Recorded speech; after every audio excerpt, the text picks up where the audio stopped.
Nawal El Saadawi's Feminism versus Patriarchal Suppression, examining women's characters in Woman at Point Zero, Two Women in One, and Zina, presented by Assistant Professor Sali Mohamed Emam Al-Ashkar.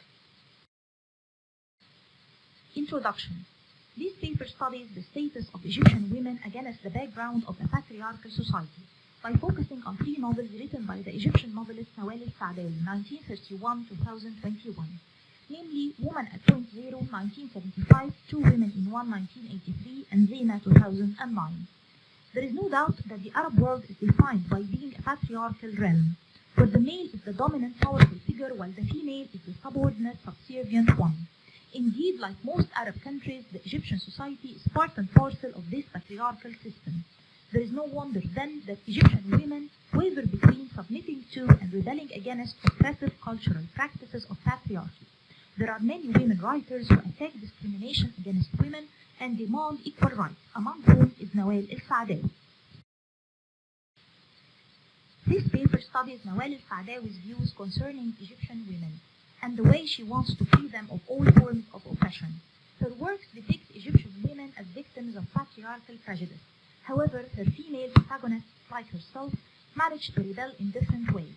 By focusing on three novels written by El Saadawi, this study reflects both the possibilities and limitations of her female character's rebellion. El Saadawi writes in the preface to The Hidden Face of Eve, "We, the women in Arab countries, realize that we are still slaves, still oppressed, not because we belong to the East, not because we are Arab or members of Islamic society, but as a result of the patriarchal caste system that has dominated the world for thousands of years." Nawal El Saadawi, a daring, controversial Egyptian figure. Nawal El Saadawi, 1931-2021, is one of Egypt's most daring, controversial figures, who occupied a distinguished place at the forefront of Egyptian activism for decades. She is an Egyptian feminist writer, activist, physician, and psychiatrist who became emblematic of the struggle for women's rights in the patriarchal Arab world. El Saadawi's works, both fiction and non-fiction, deal chiefly with the status of Egyptian women. She defended the rights of women against all forms of suppression and interiorization and fought for effecting changes. Indeed, El Saadawi's demand for equal rights is rooted in her personal history and experiences. As a child, she objected to the male-dominated society she lived in, and as an adult doctor, she observed women's physical and psychological problems, realizing their strong connection with patriarchal oppression.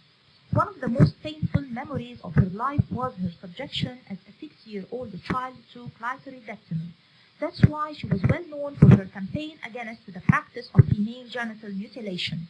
Thus, she was aware from an early age that she was born into a patriarchal world governed by hypocritical standards that cover all aspects of life. Nawal El Saadawi's feminism. Nawal El Saadawi is a feminist whose writings and professional career are dedicated to political and sexual rights for women. She is committed to the cause of fighting the social and religious constraints that confine women in conservative Arab cultures. Alan Cowell writes, Dr. Saadawi's feminism was part of a broader perception of the oppression of women, rooted in Marxist thought on class distinctions, imperial domination, patriarchy, capitalism, and religious fundamentalism. Indeed, El Saadawi links women's liberation to political and cultural liberation. She regards society and religion as two forces that protect men and grant them boundless freedom. Men are bestowed with many liberties, from sexual freedom to rights of self-expression and education. Omniya Amin argues that Nawal's analytical mind soon noticed that the same double standards apply to colonial powers, who gain themselves the right to plunder, abuse, and occupy poor and unprivileged societies in the name of enlightenment, science, and progress. In Sex, Religion, and Politics, El Saadawi calls the multiple oppressions women are subjected to as the patriarchal package, which includes female genital mutilation, veiling of women, isolating them at home to ensure their economic dependence on men, severe punishment to any disobedient woman, enforcing concepts of virginity and monogamy on women to satisfy patriarchs. That's why she founded the Arab Women's Solidarity Association, Egypt's first legal independent feminist organization. She is of the opinion that solidarity between women is very important. It is a powerful tool to counteract patriarchal domination and a force of change. Nawal El Saadawi was against the objectification of women in any form. That's why her rejection of the Islamic veil was accompanied by a rejection of revealing clothes and makeup.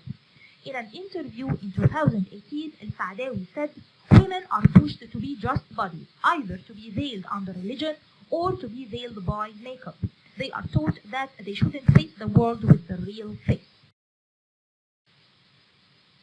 Woman at Point Zero. Woman at Point Zero is El Saadawi's first fictional work to be translated into English. The novel is an illustration of how she mixes facts and fiction. The novel's realism is derived from the fact that it's a biography accounting for the real experiences of a woman prisoner that El Saadawi met in prison while doing a research on neurosis in Egyptian women in the mid-70s. In fact, the prison is an important image in the novel, which, though constitutes a realistic setting, can also be considered a symbolic reference to both El Saadawi's literal imprisonment as well as all women's virtual imprisonment in a patriarchal world. The life of the protagonist, Firdaus, is presented through a number of flashbacks that reveal how, at all phases of her life, she was abused and exploited at the hands of men. The title of the novel itself clearly implies the negative connotations of women's predicament. It's astonishing that all Firdaus' experiences with men were extremely destructive, so that she expresses a consistent antagonism to the whole sex. "Every single man I did get to know fills me with but one desire, to lift my hand and bring it smashing down on his." The series of the male oppressive figures in Firdaus' life includes her father, who used his male supremacy to dominate and exploit her and her mother, her uncle who tended to her sexual pleasures in her young body, taking advantage of her extreme trust in him, her husband, rich 60-year-old Sheikh Mahmoud, a repulsive man who used to starve and abuse her, Bayoumi, the owner of a cafe who seemed kind at the beginning, but soon proved to be only one of the line of exploiters in Firdaus' life, using her both as an unpaid servant as well as a sex slave, Sharifa, a female exploiter who introduced her to the world of prostitution, Fawzi, who wished to marry her only to bring him children to inherit him, Ziya, the journalist who faced her with her reality and described her life as unrespectable, leading her to reconsider her life. "The veil was torn from my eyes, I was not a respected woman." Ibrahim, the idealist who though seemed different from other men because of his kindness and sympathetic nature, which made her fall in love with him, he was engaged to the company chairman's daughter. Leaving Sharifa's house and starting to work for herself, Firdaus realized how far she has been financially exploited by Sharifa. This was the first time for her to be free and financially independent. She wonders, how many were the years of my life that went by before my body and myself became really mine, to do with them as I wished? Ironically, when she decided to change her means of living, the decent job was not without a price. A low standard of living was not the sole compromise that Firdaus had to make. Shockingly, she discovered that for women to keep their jobs, they need to prostitute themselves to their employers. At the last stage in the history of her exploitation, the pimp Marzouk tried to exploit her by taking money from her. Finding no one to protect her from such a man and unable even to escape, she killed him in self-defense. Killing him was her sole way to reobtain the freedom he usurped. There is no doubt that Woman at Point Zero is one of the most forceful representations of the oppression of womanhood. Daniel avers that El Saadawi reveals men here as an unending line of vampires, intent on sucking women dry. Indeed, Firdaus is emblematic of a female outcry in the face of injustices and oppression. Her bold declaration from the beginning, "I was only a successful prostitute," is an untraditional violation of social norms. Prostitution was Firdaus' way of rebelling against a society which denied her the right to a respectable way of life. When finally she committed her crime and was arrested, she showed no regret and expressed her belief that the man deserved to die, implying somehow that all men deserve to die. Refusing to sign an appeal to the president to reduce her sentence to an imprisonment for life was a proof that for her, life was no more a blessing to be desired but rather a curse to be fled. Contemplating Firdaus' act of murder make us wonder if women's problems would truly be solved by the eradication of men. However, considering Firdaus' declaration They do not fear my knife, it is my truth which frightens them. This fearful truth gives me great strength, Daniel asserts. At face value then we deduce that physical death to the men is not what the author advocates, but destruction of the patriarchal social structure. Two women in one. El Saadawi's engagement with the female body is marked by a succinct duality. The female body functions both as a tool for male dominance and power and as a powerful agent for female independence and emancipation. This is indeed typical of El Saadawi, who shows in her works both the exploitation and humiliation of women as well as their endeavor to rebel and find different paths of freedom outside patriarchal realms. According to El Saadawi, there are no taboos and all issues are open to discussion. If Firdaus in Woman at Point Zero resorts to prostitution as a means of rebelling against male control, Bahia Shaheen in Two Women in One adopts premarital sex as her method of defying social constraints. Although education is a valid method of female self-assertion, Bahia's education at a medical college was intended by her father as a means of his own self-assertion, boosting his position among his colleagues. In fact, Bahia was never given the chance to think or choose. None of her life was her own doing or her own choice. Her birth, her education, her specialization, and her future husband were predetermined for her without her own free will. The choices made for Bahia's life have never taken into consideration her desires or her dislikes. She was rather objectified and treated as totally insignificant. As a young girl, Bahia had the feeling that she is totally owned by her father, the same way he owns his own clothes. And when she grew a bit older, he decided to give her ownership to another man of his own choice, his nephew, as if he wanted to make sure that this ownership will remain within the same family. The description of Bahia when she is handed over from the authority of the father to the authority of the husband is extremely dramatic. The father handed over his property to the bridegroom. Bahia Shaheen passed from the hands of Mohamed Shaheen into the hands of Mohamed Yassin. In Two Women in One, El Saadawi successfully depicted both the educational and marital institutions as representative of women's subordination. One of the instances which underlines patriarchal domination was when Bahia was arrested by the police for taking part in a student strike. Although she was released from prison, she was confined to another familiar prison, where male members of the family started to discuss possible ways of curbing Bahia's rebellious attitude. The fact that the conclusion they finally arrived at was that she should be both taken out of school and be married off to her cousin was indicative of how the educational and marriage systems were viewed as patriarchal instruments. Marriage is the strongest protection for girls' morals.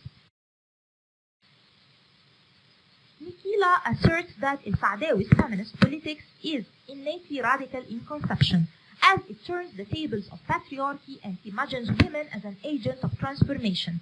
This is the case in Two Women in One, because through Bahia's behavior, El Saadawi, as usual, shows possibilities of female emancipation within the constraints of the patriarchal system. Bahia's method of self-assertion was through artistic creativity, which is treated symbolically by El Saadawi. Bahia and Salim were attracted to each other through their appreciation of art and love for creativity. If Nawal El Saadawi focused her attack on the system of arranged marriages, she showed how Bahia's victimization is doubled by the fact that by marrying her cousin, she is forced to give up her love for Salim. However, against the patriarchal commodification of the female body and the objectification of the female self, El Saadawi presented means of escape. In this sense, it is significant that Bahia's act of violation started on her wedding night when she rejected Muhammad's sexual advances. Against all social traditions and religious restrictions, Bahia established with Salim a sexual relation out of wedlock. Her choice was not without sacrifices. She led a double life and experienced an internal conflict between the two women living within her. The one who was brought up in accordance with conservative social norms, and the other who was burdened with these norms and wanted to preach them.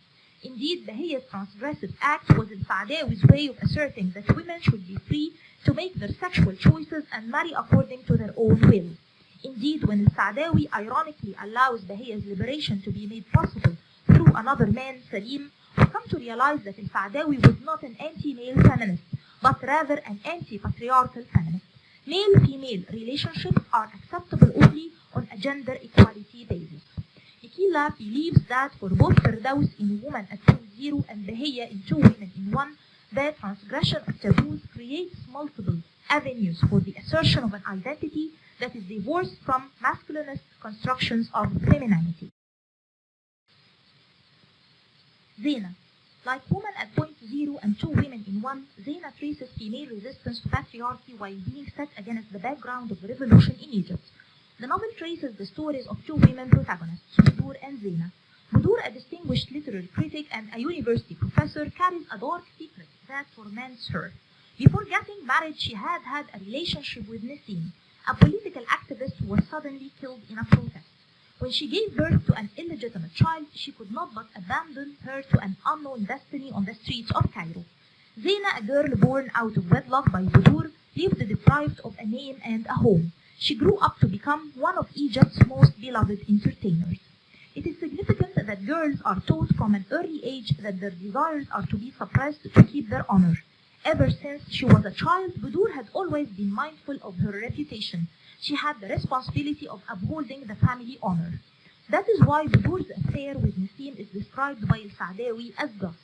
He granted her body the forbidden pleasure, and she ate with him from the fruits of the two forbidden trees, the trees of life and knowledge.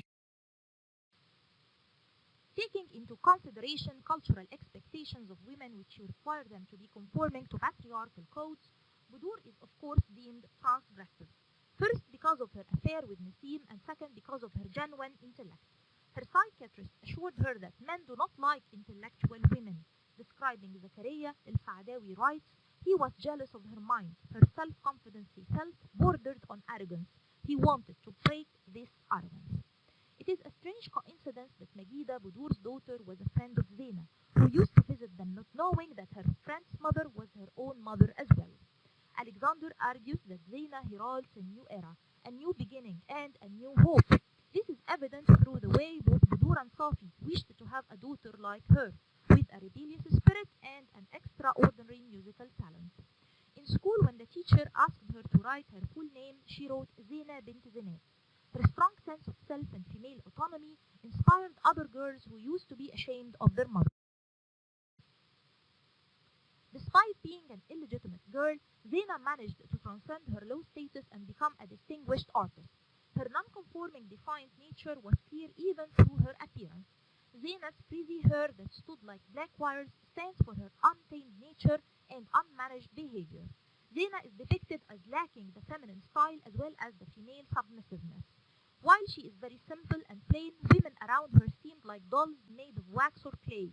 They looked like marionettes whose strings were manipulated by other people, moving them in any direction they pleased.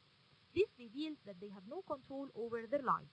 Indeed, Zena's rejection of makeup and decorations can be understood as a rejection of being an object of beauty and a source of pleasure to be manipulated by men. Zena's stance was stressed in the way she reacted to Ahmed al-Damhiri's attempts to objectify her and take pleasure in her body. However, Zena was not to be objectified or exploited. She is untouchable and not liable to be raped. Her body functions as an armor with her sharp teeth and long pointed fingers. This is evident not only in rejecting Ahmed al-Damhiri's advances, but also when Zakaria attempted to rape her because her reaction was typical of a wild animal who is capable of defending itself. Alexander avers Zena resists the over-sexualization of women's bodies.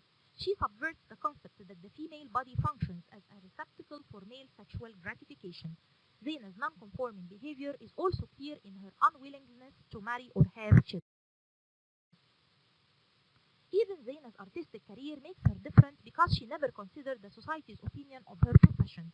Music like dancing and singing is the work of the devil. Singing is the job of whores and prostitutes and not of girls from good families. Zena strongly challenges patriarchal anticipation of feminized roles the same way she rejects being a plaything in the hands of men. Moreover, the absence of the father figure in Zena's life is indeed significant in showing that women could excel and make a lot of achievements without male guardianship and protection. Indeed, Zena's character has a symbolic significance. She is the independent female figure opted for by El Saadawi. The way El Saadawi describes Zena highlights her distinctiveness and symbolic significance. A woman who was in full possession of herself and was not the plaything of anybody or anything else, a woman who was free of fate and destiny, a woman who stood outside earth and sky, outside time and space. In short, through Zeina's character, El Saadawi presents a totally new female version, one that possesses agency and freedom. She is an emblem of defiance against patriarchal oppression and female subordination. Cooper states that Zeina transforms a potential narrative of victimization into one of power. This leads us to say that Nassim was perhaps prophetic when he told Budur, "We will have a baby who will change the world." Finally, it could be said that if Firdaus in Woman at Point Zero rebelled through socially rejected means, first by prostituting herself and then by committing an act of murder, and Bahia in Two Women in One lived a double life with a divided self, a conforming half and a non-conforming half, then Zeina in Zeina was free by birth, free by origin, free by destiny, and free by nature. Zeina can indeed be considered a dream comes true. Conclusion. El Saadawi was famous for her bold views, daring attitudes, and her defiance to inherited values and traditions. Replying to BBC presenter Zeina Badawi in a 2018 interview when she suggested that Nawal El Saadawi would better tone down her criticism, El Saadawi said, "No, I should be more outspoken. I should be more aggressive, because the world is becoming more aggressive and we need people to speak loudly against injustices." Despite being attacked, rejected, imprisoned, threatened, and exiled, El Saadawi never thought of ceasing to write, because according to her, writing became a weapon with which to fight.